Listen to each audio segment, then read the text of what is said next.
Hey everybody, Blake Smith here with the FLW Pro Circuit.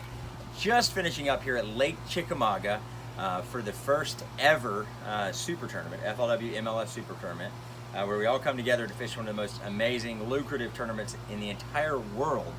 There's no other tournament that pays $10,000 back to 100th place. And I just wanted to kind of give you a recap. Had a very disappointing tournament here at Chickamauga. You know, it seems like the Tennessee River is my nemesis. No matter where we go on it, I have a bad tournament. But I don't want to count it as necessarily a bad tournament. You know, it's every tournament we do. If we're not winning something, we got to take something home from it. And that's an important concept to learn. And one thing that I learned was, you know, you need to stick with your instincts. You know, don't listen to doc talk. Don't try and do what everybody else is doing. You got to stick with what you like to do and love it. So unfortunately for me, I didn't do that until the last hour and a half of the tournament on day 2, when I kind of said, you know what, let me go back and redo my mindset. You know, go back to what I like to do, what really intrigues me, and that's shallow grass.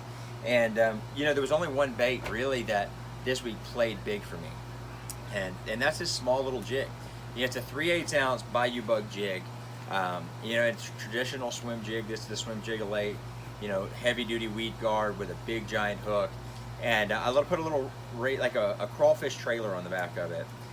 With some chartreuse, and that was huge because every time I saw a bluegill and I was looking for those clues, there would be a little bit of chartreuse on the tip of the tail of the bluegill, so they were feeding on bluegill. You know, this tournament was obviously one deep, you know, throwing big worms and big cranks and things like that out in deep water, and that's just not something I'm comfortable with. Unfortunately for me, a couple days of the tournament, I tried to do that. I tried to run out deep, and I felt like I was out there kicking a soccer ball with myself. I didn't understand what I was doing, and it just didn't play. I've caught a lot of fish deep, but not during this tournament. That was not the time for me to really try and start doing that. But you know, the swim jig at the very end of the last day, I went up shallow, started kind of zigzagging until I could figure something out. And I said, you know, my goal is to break this down the last hour and a half.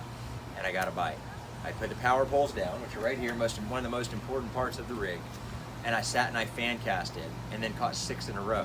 So in that last hour and a half, I started really catching fish, came unbuttoned quite a few times, just because I was having to make extremely long casts with fluorocarbon in order to get those bites, because the fish have been highly pressured.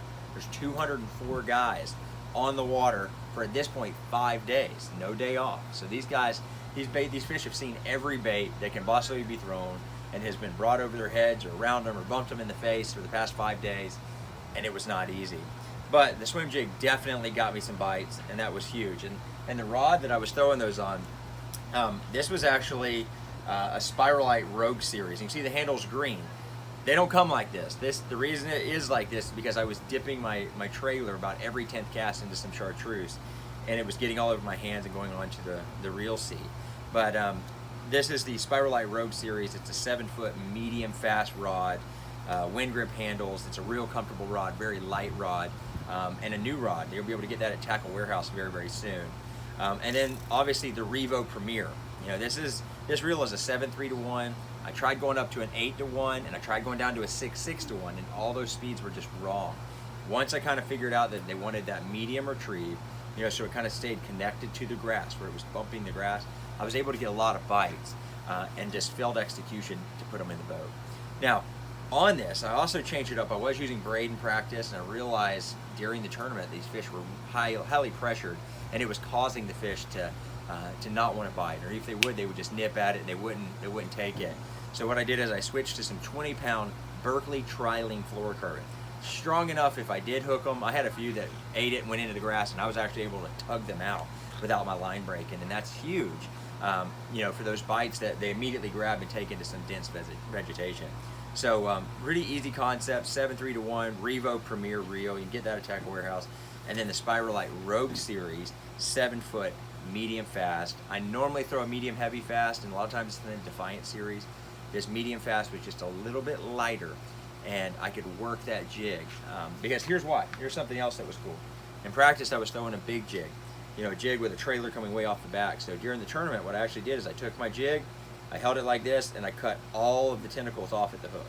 It made a really compact jig, and I only put a small piece of crawfish trailer off the back. So it's made real small, and the reason I did that is because I saw that they were eating bluegill that were less than 2 inches long. So keeping it small, compact, less visible, you know, with the fluorocarbon, and keeping it slow and connected to things definitely paid off. You know, another key feature this week was I made long runs all the way from Dayton down way past Chester Frost, all the way to the south end of Lake Chickamauga, and it was taking me almost 35 to 40 minutes to get there. The Yamaha got me there over and over and back safe every time, flawlessly, didn't use a ton of gas, and it was extremely efficient. So, you know, check all these products out.